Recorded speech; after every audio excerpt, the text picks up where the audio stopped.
I'm Mary Zanotti. I'm Marilis Pastrana. We are Brittany Kelly's audience for her speech on PTSD.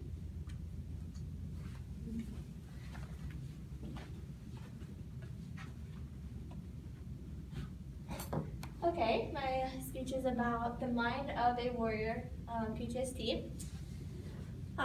Every day we sit and wonder why,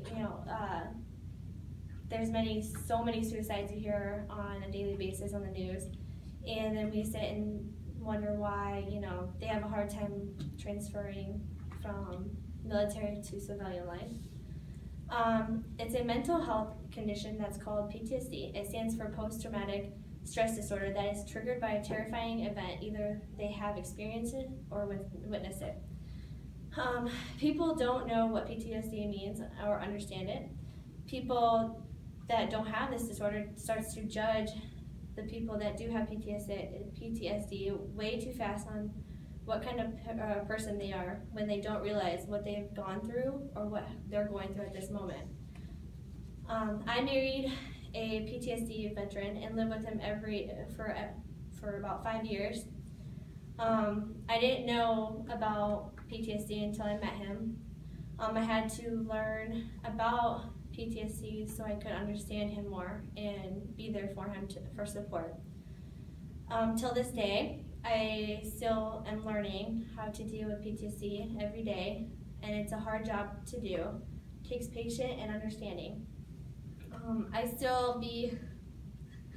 I will be discussing how this disorder can affect a family or others, and we can tell if someone has PTSD and how we can prevent, help, and understand these veterans with this disorder. Let's begin discussing how it affects a family and others. The person that has this disorder, it affects work, family, friends, and the community. Avoidance can be one of the most dangerous things about this disorder because they don't seek help, and symptoms gets worse than causes damages to themselves or to others. Living with someone that has PTSD that can easily be startled and has nightmares and have often avoid social situations that can take a toll on the most caring families. According to the VA article, they discuss how veterans have more marital problems and family violence. Partners are distressed, and the children can have more behavioral problems than the veterans having PTSD. PTSD veterans have a really hard time showing emotions and they feel detached from others. This leads to problems in personal relationships and can feel like the PTSD veteran is someone different than when they met that person. Family members of a person that has PTSD can experience sympathy, negative feelings, avoidance, depression, health problems, anger, and guilt. Family members, civilians, or friends may feel hurt, alienated, or discouraged because this person with this disorder hasn't been able to overcome the effect of trauma. As a family member or a friend, and even civilians, support is extremely important to help and prevent people with PTSD. The number one thing for family members is to take care of themselves with both their own good and help the person dealing with PTSD. People that have PTSD has triggers that can release the symptoms or problems, and they could sometimes look normal to you. So how do we know who has it and who doesn't? It's hard to notice who has PTSD and who doesn't.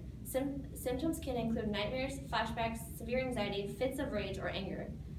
These symptoms can interfere with one's ability to function daily. Avoidance includes difficulty remembering the traumatic event, and avoid reminders of the experience, such as places, people, and objects. Negative changes in thinking or mood, irritability, angry outbursts, or aggressive behavior.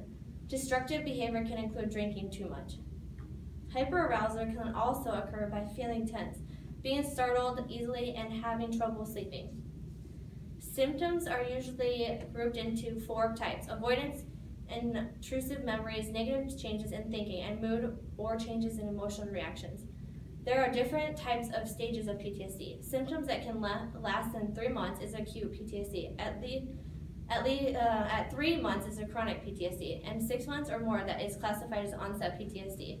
If the person is on edge, easily startled, or overly alerted, that's signs of PTSD. They might have trouble focusing, memory loss, or low energy level. Since we know the symptoms of this disorder that affects a person and family, we can now be able to put our feet in their shoes, prevent and understand people that have this disorder or may show this disorder. Educate yourself about PTSD. To understand people that have this disorder is to take some classes or go to support groups that talk about PTSD.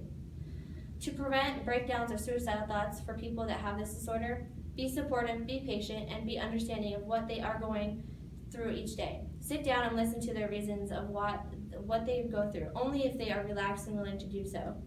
Never push them to explain what happened to them. Expect mixed feelings that they probably will have. Now we know that we can do for people with PTSD, and now we can learn how to help and protect them from disorder from getting worse. How we can help and protect people that have this disorder can prevent criminal, suicide, emotional breakdowns. Places that are willing to help these disorders are focused on how important this disorder is. Mental health care professionals or regular health professionals, suicide hotlines, or veterans crisis line. Don't make judgments, but don't worry about how you give advice. They may need to hear something from others. We want them to feel safe and be able to trust without being judged because of having PTSD. We see so many people with disorders that are hurting not just inside of them, but their families, work, and social life. We need them to feel comfortable that we are here for them and understand their disorder and not judge them because of what symptoms or how they act. Sometimes I have to stop myself to breathe and try to work around my husband's PTSD. PTSD is a hard job, and not knowing anything about it really puts them in a rough spot. My parents didn't understand my husband until he could sit down and explain to them about what he was going through with PTSD, but before that, they were judging him like he was a bad guy. Even though you know a little about PTSD, doesn't make you an expert on it to know how to handle situations. Remember, I'm still learning every day, but I am here for the support and love. They protect us and gave us freedom. Can't we do that back for them? Thank you.